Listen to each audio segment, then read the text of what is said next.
போன வீடியோவில் வந்து நம்ம மாவு வந்து அரைச்சி முறுக்கில் செஞ்சு அப்படின்னு சொல்லியிருந்தேன். அது எப்படி அரைக்கிறதுமா, எந்த மாதிரி, எந்த அரிசியில் அப்படிலாம் கேட்டிருந்தீங்க. நான் வந்து ரேஷன் பச்சரிசியில் தான் வந்து நைட்டே வந்து ஊற வச்சுட்டேன். இப்போ அதை அலசி கழுவி எடுத்துன்னு போய் மாடி மேலே காய வச்சு மாவு அரைக்கிற வரைக்கும் நம்ம பார்க்கலாம். இப்போ வந்து அரிசி வந்து அலசிக்கலாம் வாங்க. நைட்டே வந்து ஊற வைக்கும் போதே ஒரு 3-4 முறை கழுவிட்டேன். மறுபடியும் இப்போ காலையில் வந்து ஒரு 4-5 முறை நல்லா கழுவுனீங்கன்னா அரிசி வந்து நல்லா வெள்ளையாக வந்துடும், மாவும் நல்லா வெள்ளையாக இருக்கும். இப்போ நல்லா கழுவிட்டு தண்ணி வடிகட்டிட்டு இந்த மாதிரி வடித்தட்டில் எடுத்து நல்லா வடிகட்டிட்டு நம்ம மாடி மேலே எடுத்துகிட்டு காய வச்சுக்கலாம்.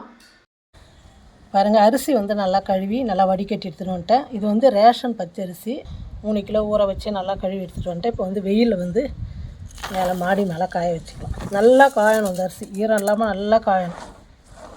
அப்போ தான் வந்து 6 மாதம் ஆனால் கூட அந்த மாவு வந்து ஒன்றுமே கெட்டு போகாது. 2 நாளைக்கு 3 நாளைக்கு கூட வெயிலில் வந்து நல்லா காய வச்சுங்க. நல்லா காயட்டும். நான் வந்து 2 நாள் வந்து அரிசி காய வச்சுக்கிட்டேன். நல்லா முறுன்னு காய வச்சு அது வந்து கடைசியாக வந்து அரைச்சின்னு வரும்போது நான் பாக்ஸில் போட்டு காமிக்கணும்னு நினச்சேன். அது வந்து அப்பாவும் இல்லையா, பையன் வந்து டைம் ஆகிடுச்சுமா அரைச்சின்னு வரேன்னா நான் எடுத்து பாக்ஸில் எல்லாம் க்ளீன் பண்ணி கொடுத்துட்டேன். நான் பாருங்கள், இந்த மாதிரி நைஸாக அரைச்சி கொடுத்துருவாங்க. இது வந்து ரேஷன் பச்சரிசி தான். நான் வந்து ஒவ்வொரு வீடியோலுமே சொல்லுவேன், அரிசி வந்து நான் ரேஷன் அரிசியில் தான் எல்லாமே செய்கிறேன் அப்படின்னு சொல்லிட்டு. நம்ம வந்து நல்லா கழுவி நல்லா பண்ணுறதுனால நல்லா வெள்ளையாக மாவு வந்தது. சாப்பிட்றதுக்கும் அந்த ரேஷன் அரிசியோட எந்த ஒரு வாசனை. ஆனால் இந்த முறை போட்டது வந்து நல்லா வெள்ளையாகவே இருந்தது அரிசியும். அந்த அரிசியில் தான் வந்து நான் மாவு அரைச்சிட்டு வந்தேன். இந்த மாதிரி நீங்கள் வந்து மிக்சியில் வந்து அரைக்க முடியாது. நான் வந்து 3 கிலோ அரைச்சேன், உங்களுக்கே சொன்னேன். 3 கிலோ அரிசி ஊற வச்சுருந்தேன். எப்போவுமே இந்த பாக்ஸில் ஃபுல்லாக அரைச்சின்னு வரும். 5 கிலோ அப்படி அரைப்பேன் நான். இந்த முறை கம்மியாக தான் சேர்த்துக்கிட்டேன். இந்த 3 கிலோ அரிசியை வந்து நம்ம அரைச்சி எடுத்துன்னு வந்து வச்சுட்டிங்கன்னா நீங்கள் ஃப்ரிட்ஜிலலாம் வைக்க வேண்டியதில்லை. ஈரமாக இருந்தால் மட்டும் தான் ஃப்ரிட்ஜில் வைக்கணும். நீங்கள் வந்து வெளியே வச்சிங்கன்னா கூட 6 மாதம் ஆனால் கூட மாவு ஒன்றும் ஆகாது. நம்ம அந்த அளவுக்கு வச்சுக்க மாட்டோம். ஆனால் 6 மாதம் ஆனாலும் கெட்டு போகாது. நல்லா காயணும் வெயில், அதுதான் இருக்குது. கொஞ்சம் ஈரமாக வந்து நீங்கள் அரைச்சி எடுத்துன்னு வந்து வெளியே வச்சிட்டிங்கன்னா அது வந்து ஒரு பூர்ணம் பிடிச்ச மாதிரி ஆகிடும். அதனால் நல்லா அரைச்சி வச்சுங்க. ரேஷன் அரிசியில் தான் நான் அரைக்கிறது, மறுபடியும் சொல்கிறேன், ஒன்றுமே ஆகாது. இப்போ இந்த அரிசி வச்சு தான் நம்ம வந்து பிடி கொழுக்கட்டை செய்ய போகிறோம். இதில் எது வேணால் செய்யலாம். முறுக்கு செய்யலாம், தட்டை செய்யலாம், கொழுக்கட்டை செய்யலாம், புட்டு செய்யலாம், எல்லாமே செய்யலாம். இன்றைக்கி வந்து நான் பிடி கொழுக்கட்டை செய்ய போகிறேன். ஏன்னா பிள்ளையார் சேர்த்து வரப்போகுது அடுத்த மாதம். இப்போ நம்ம ஒவ்வொன்றா இடையில வந்து ஒரு கொழுக்கட்டை போடும்போது உங்களுக்கு எது வேணுமோ அதை பார்த்து செஞ்சுக்கலாம். நிறைய கொழுக்கட்டை செய்யலாம். இப்போ இது கொழுக்கட்டை வந்து செஞ்சுக்கலாம் நம்ம. அதுக்கு வந்து நான் ஒரு பாத்திரத்தில் அளவு எடுத்துங்க. இப்போ செய்ய தெரியாதுன்னு கூட அளவு கரெக்டாக இருந்ததுன்னா உங்களுக்கு ஈஸியாக செய்யலாம். நான் வந்து பிடி கொழுக்கட்டைலாம் ரொம்ப நல்லா விரும்பி சாப்பிடுவேங்க. அதனால் கொஞ்சம் பெரிய பாத்திரமாகவே எடுத்துக்கிட்டேன். நான் இது ஃபுல்லாக எடுத்துக்கிறேன். ஏன்னா நம்ம தண்ணி வெல்லம் எல்லாம் இதே பாத்திரத்தில் சேர்க்கணுன்றதுனால இது ஃபுல்லாக எடுத்துக்கலாம். இப்போ நான் வந்து வீடியோக்கு செய்யலை, தனியாக செய்யுதுன்னா நான் அளவெல்லாம் எப்போவுமே எடுக்க மாட்டேன். அதான் பிரியாலாம் கேட்பாங்க, எப்படிம்மா நீங்கள் மட்டும் அளவே தெரியாமல் உங்கள் பாட்டுன்னு போகிறீங்க. இது ஒரு பாத்திரம் எடுத்துக்கினா தண்ணி இவ்வளோ கணக்கு, வெள்ளம் இவ்வளோ போட்டால் இனிப்பு கரெக்டாக இருக்குது அப்படின்னு சொல்லிட்டு தோராயமாக நம்ம எப்போயுமே செஞ்சதுனால அது பழக்கப்பட்டு செஞ்சிடுவோம். நான் இந்த மாதிரி கிண்ணம் எடுத்து அளவெல்லாம் செய்ய மாட்டேன். இப்போ நீங்கள் எல்லோரும் பார்த்து செய்யணுன்றதுனால தான் நான் அளவு வந்து எடுத்துக்கிறேன். ஒரு கிண்ணம் மாவு வந்து நம்ம ஒரு பாத்திரத்தில் சேர்த்துக்கலாம். இப்போ ஸ்டவ் பற்ற வச்சுட்டு ஸ்டவ் வந்து கம்மியாக வச்சுக்குங்க. ஏன்னா கொஞ்சம் அதிகமாக இருந்தால் கூட மாவு வந்து கலர் மாறிடும். ஸ்டவ் கம்மியாக வச்சுட்டு மாவு வந்து கலர் மாறாமல் நல்லா ஒரு 2-3 நிமிஷத்துக்கு வந்து நல்லா சூடு ஏறணும் மாவு. ஆனால் வந்து கலர் மாறக்கூடாது. அந்த மாதிரி வறுத்து எடுத்துக்கலாம். இப்போ மாவு வந்து ஒரு பக்கம் பையனோ அப்போ யாரோ விட்டுட்டு அவங்கள வறுக்க சொல்லிவிட்டு நான் வந்து வெல்லம் துருவிக்க போகிறேன். நம்ம இந்த மாவு எடுத்தோம் இல்லையா, இதே கப்பில் 3/4 கப்பு வெல்லம் எடுத்துக்கலாம். உங்களுக்கு கொஞ்சம் இனிப்பு கம்மியாக வேணும்னா 1/2 கப்பு சேர்த்துக்கலாம். அதிகமாக வேணும்னா 1 கப்புன்றது அதிகம் தான். 3/4 கப்புன்னும் போது கரெக்டாக இருக்கும். நான் அதுக்காக 1 உருண்டை வெல்லம் எடுத்துக்கிறேன். இதை துருவி நம்ம இதில் அளந்து எடுத்துக்கலாம். துருவினா தான் சீக்கிரமாக கரையும். அதை அப்படியே போட்டால் அப்படியே 1-2 இடித்து போட்டாலும் கரைஞ்சிடும். அது ரொம்ப லேட் ஆகுன்றதுனால நான் எப்போயுமே கத்தியில் துருவிங்க, இல்லைனா வந்து காய் துருவதில் துருவிட்டால் தண்ணி போட்ட உடனே வெள்ளத்து போட்டோமா கரைஞ்சிடும், டக்குன்னு வேலை ஆகிடும். பாருங்கள், அரிசி மாவும் வந்து நல்லா வறுபட்டுடுச்சு. இப்போ இந்த பக்கம் வந்து வெல்லமும் வந்து துருவிட்டோம். இப்போ இந்த மாவு இறக்கி வச்சுட்டு சூடு ஆறட்டும். அதுக்கப்புறம் இது கொஞ்சம் ஜெலிச்சிக்கலாம். ஏன்னா நம்ம வறுக்கும் போது கொஞ்சம் கட்டியாக இருக்கும். அதனால் கொஞ்சம் சூடு ஆறட்டும். அதுக்குள்ளே வந்து வெல்லப்பாகு பண்ணிக்கலாம். நம்ம 1 கப்பு மாவு எடுத்து இல்லையா, அதே கப்பில் 3/4 கப்பு வெல்லம், 1.5 கப்பு தண்ணி சேர்த்துக்கலாம்.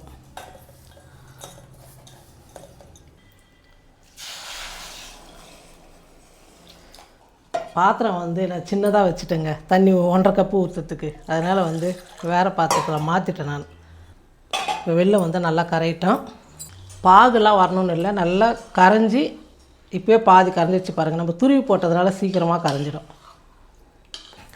தேங்காய் உடைக்கிறதுக்கு இவ்வளோ நாளாக வெளியே இருக்கிற தேங்காய் வந்து அப்பாவை கூப்பிடுவேன், அப்பு கூப்பிடுவேன். ஏன்னா என்னால் இந்த இரும்பில் வந்து தட்டவே முடியாதுங்க. அவ்வளோ கஷ்டமாக இருக்கும் தேங்காய் உடைக்கிறது தான் எனக்கு. இப்போ நான் ஃப்ரிட்ஜில் வச்சிட்டேன். ஏன்னா ஒரு அப்படியே தீட்டு எடுக்கும்போது அவங்க மாமியார் வீட்டில் எடுத்துகிட்டு வந்தாங்க ஒரு 10 தேங்காய். அது வெளியே இருந்ததுன்னா வந்து அதிகமாக தேங்காய் செய்கிறதில்ல நான். ஏன்னா பிரியாவுக்கு தேங்காய் கொடுக்குறதுனால வெளியே அவ்வளோ செய்கிறதில்ல. ஃப்ரிட்ஜில் எடுத்து வச்சுருந்தேன். எடுத்து ஒரே தட்டு தான் தட்டினேன். நானே உடச்சிட்டு ஈஸியாக உடஞ்சிச்சு நல்லா சூப்பராக ஒரே தட்டுக்கு. இது நல்ல டிப்ஸுங்க. இது ஃப்ரிட்ஜில் வச்சுட்டா மாதம் கணக்கில் தேங்காயும் கெட்டு போக மாட்டேங்குது. ஆனால் நோண்டி எடுக்கிறதுக்கு உடைக்கிறதுக்குலாம் ரொம்ப ஈஸியாக இருக்குது.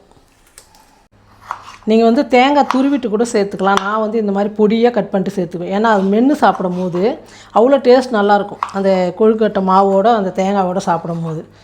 வேர்க்கடலை போடுவேன் நான், அதெல்லாம் சேர்த்துக்கணும். நான் இன்றைக்கி வந்து இந்த மாவுலேயே வந்து கொஞ்சம் வந்து பிரியாவுக்கு எதுவுமே போடாமல் வெறும் வெல்லம் பாகு போட்டு கொஞ்சம் செஞ்சுக்கணும்.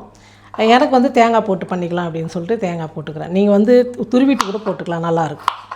சின்ன சின்னதாக கட் பண்ணிக்கோங்க. பாருங்கள், வெல்லம் வந்து எல்லாமே கரைஞ்சிடுச்சு. இப்போ ஸ்டவ் ஆஃப் பண்ணிவிட்டு நம்ம வந்து வறுத்து வச்ச மாவு வந்து ஜலிச்சிக்கலாம். எப்படியும் ஒரு சின்ன சின்ன வறுக்கும் போது வந்து சின்ன சின்ன கட்டி மாதிரி ஆகிடும். அதனால் நம்ம வந்து மாவு ஜலிச்சு எடுத்துக்கினா அந்த உருண்டை இல்லாமல் இருக்கும்.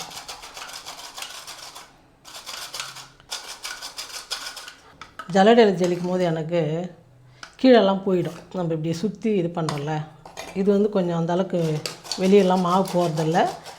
நல்லா அப்படியே சிக்கனமாக தட்டிலையே கிண்ணத்தில் தட்டில் அந்த மாதிரி வந்து ஜலிச்சு எடுத்துக்கலாம்.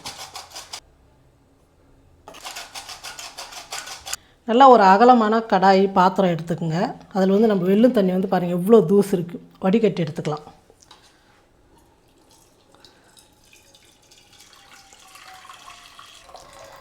இதில் பற்றி எவ்வளோ மண் இருக்குது, அதனால தான் வடிகட்டி எடுத்துக்கணும்.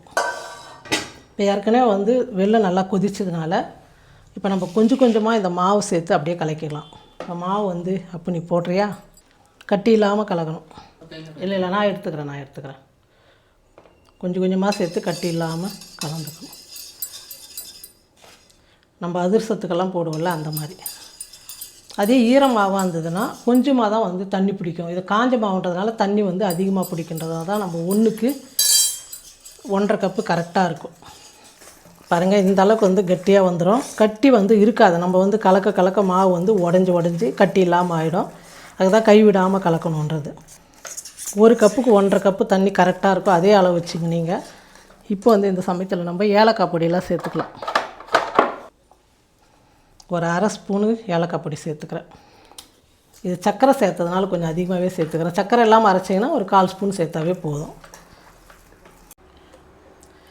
நெய் வந்து ஃபுல்லாக 1 ஸ்பூன் வந்து உருக்காத நெய்யாக சேர்த்துக்கிறேன். ஏன்னா நம்ம தேங்காயும் வந்து நெய்யில் வந்து வறுத்து போடணும். தேங்காய் ஃபஸ்ட்டே கடாயில் வறுத்துக்கிட்டோம். தேங்காய் வந்து நீங்கள் ஃபஸ்ட்டே கடாயில் வறுத்துட்டு அதே கடாயில் வந்து நீங்கள் தண்ணி சேர்த்து பண்ணிக்கலாம். நான் வந்து கொஞ்சம் மாவு எடுக்கணும், பிரியாக்காக செய்யணுன்றதுனால தேங்காய் போடாமல் நான் இந்த மாதிரி செய்கிறேன். கைவிடாமல் கலக்குங்க, அடி பிடிச்சிக்கும். நல்லா கெட்டியாக வரணும். கொழுக்கட்டை எந்த அளவுக்கு நம்ம கையில் பிடிப்போம் அந்த அளவுக்கு கெட்டியாக வர அளவுக்கு நல்லா கிண்டிக்கணும். மாவு வந்து இந்த வெள்ளை பாகத்தில் வந்து நல்லா வேகணும். இது இன்னும் கொஞ்சம் வந்து கெட்டியாக வரணும், நம்ம கை பிடிக்கிற அளவுக்கு வரணும். அதனால் இது ஒரு பக்கம் அப்படியே வதங்கட்டும். அதுக்குள்ளே வந்து தேங்காய் வந்து இந்த பக்கம் வந்து வறுத்துக்கலாம். நெய் 1 ஸ்பூன் சேர்த்துருக்குறேன். ஒரு கைப்பிடி அளவு தேங்காய். பாருங்கள், நல்லா கொழுக்கட்டை பிடிக்கிற அளவுக்கு கெட்டியாக வந்துடுச்சு.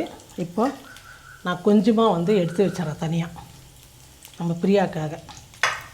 இப்போ இதில் வந்து நம்ம தேங்காய் வறுத்தோம் இல்லையா, நெய்யில் வறுப்பட்டதை எடுத்து இதில் ஊற்றிக்கலாம். ஸ்டவ் ஆஃப் பண்ணிவிட்டேன். நல்லா கலந்து கொடுத்துட்டு கொஞ்சம் சூடு ஆட்டுன்னு நம்ம வந்து கொழுக்கட்டை பிடிச்சிக்கலாம். பாருங்கள், இந்த மாதிரி வந்து இப்படி பிடிச்சிங்க நல்லா. இங்கே வந்து பிரியாக்கு வச்சுருக்குறோம் இல்லை, அதுலேயும் ஒரு கொஞ்சம் வந்து நம்ம பிடிச்சி ஒரு பக்கம் வச்சிடலாம். 2 கொழுக்கட்டை ஒரே சமயத்தில் வந்து பிடிச்சிக்கலாம். தேங்காய் போடாமல் நீங்கள் பொட்டுக்கடலை, வேர்க்கடலை எல்லாமே சேர்த்துக்கலாம். அதில் ரொம்ப நல்லாயிருக்கும். சாப்பிடும்போது நல்லா மென்று சாப்பிட்றதுக்கு டேஸ்ட் வந்து நல்லாயிருக்கும். நான் வந்து இட்லி பாத்திரத்தில் தண்ணி ஊற்றி வச்சுட்டேன். இந்த மேலே ஒரே ஒரு பாத்திரம் நம்ம கொழுக்கட்டை பிடிச்சி வைக்கிறதுக்கு மட்டும் நெய் வந்து தடவி வச்சுட்டேன். தண்ணி ஒரு பக்கம் நல்லா காஞ்சி நிற்குது. இது பிடிச்சிட்டு எடுத்து வச்சுட்டா ஒரே ஒரு 7-8 நிமிஷத்தில் கொழுக்கட்டை ரெடி. ஏன்னா மாவு வந்து நல்லா வெந்த மாவு, அதனால் வந்து வச்ச உடனே ஒரே ஒரு ஆவிரியல் வந்து நல்லா வெந்துடும். சாப்பிட்றதுக்கு நல்ல பூ மாதிரி இருக்கும். தண்ணி வந்து நல்லா கொதிச்சிடுச்சு. நல்லா சூடு ஏறினதுக்கப்புறம் வச்சா சீக்கிரமாக ஆகிடும். நீங்கள் வந்து எண்ணெய் தடவிக்கலாம், நல்லெண்ணெய் தடவிக்கலாம். நான் வந்து நெய் தடவிருக்கிறேன், நெய் தடவிக்கலாம். எது வேணால் நம்ம தடவிக்கலாம். ரொம்ப சூப்பராக இருக்கும். எண்ணெயே தடவாமல் கூட நான் போன முறை கொழுக்கட்டைக்கு வந்து துணி போட்டு துணி மேலே வச்சேன். அந்த மாதிரியும் பண்ணிக்கலாம். எல்லாம் இட்லி பாத்திரத்தில் வச்சாச்சு. மூடி போட்டு மூடிட்டு ஒரு 8லேருந்து 10 நிமிஷம் வேக வச்சுக்கிட்டால் போதும். ரொம்ப நேரம்லாம் வேக வேணாம். நம்ம நல்லா மாவு ஏற்கனவே வேக வச்சதுனால வருத்தம். அப்புறம் வந்து வெள்ளுப்பாகில் வந்து நல்லா வேக வச்சுட்டோம். ஒரு 7-8 நிமிஷத்தில் வந்து சூப்பராக வந்து கொழுக்கட்டை பூ மாதிரி வந்துடும். நல்லா வேகட்டும். 10 நிமிஷம் ஆயிடுச்சு. கொழுக்கட்டையும் வந்து நல்லா வெந்துடுச்சு பாருங்கள். அப்படி எடுத்தால் ஒட்டக்கூடாது. நல்லா தனித்தனியாக வருது பாருங்கள். இப்போ வந்து எடுத்துக்கலாம். நம்ம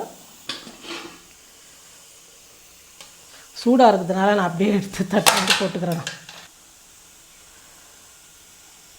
நல்லா பூ மாதிரி சூப்பராக வந்திருக்குங்க. கொஞ்சம் லைட்டாக சூடு ஆறட்டுன்னு நீங்கள் சாப்பிடும் போது டேஸ்ட்டும் நல்லாயிருக்கும். அப்படியே வாயில் போட்டால் கரையும். அந்த அளவுக்கு வந்து ரொம்ப சூப்பராக இருக்குது. நீங்களும் இதே மாதிரி வந்து மாவு அரைச்சி ஸ்டோர் பண்ணி வச்சுட்டு நமக்கு வேணுன்றப்போ ஒரு டம்ளரோ ஒரு கப்போ இந்த மாதிரி போட்டு நீங்கள் செய்யும் போது நம்ம வீட்டில் இருக்கிறவங்க ஏதாவது எண்ணெய் இல்லாமல் கொஞ்சம் ஹெல்த்தியாகவும் இருக்கும். இந்த மாதிரி செஞ்சு சாப்பிடும் போது சூப்பராக இருக்கும். பிள்ளையார் சத்து வந்து விதவிதமாக கொழுக்கட்டை செஞ்சு நம்ம பிள்ளையாருக்கும் வந்து பூஜை பண்ணலாம். நான் போட்ட மாதிரி அதே அளவு போட்டு நீங்களும் ட்ரை பண்ணி பாருங்கள். ரொம்ப ரொம்ப அருமையாக இருக்கும். இதே மாதிரி கொழுக்கட்டை செஞ்சு பார்த்துட்டு எப்படி இருக்குன்னு சொல்லிட்டு மறக்காமல் கமெண்ட் பண்ணுங்கள், ஷேர் பண்ணுங்கள். நன்றி.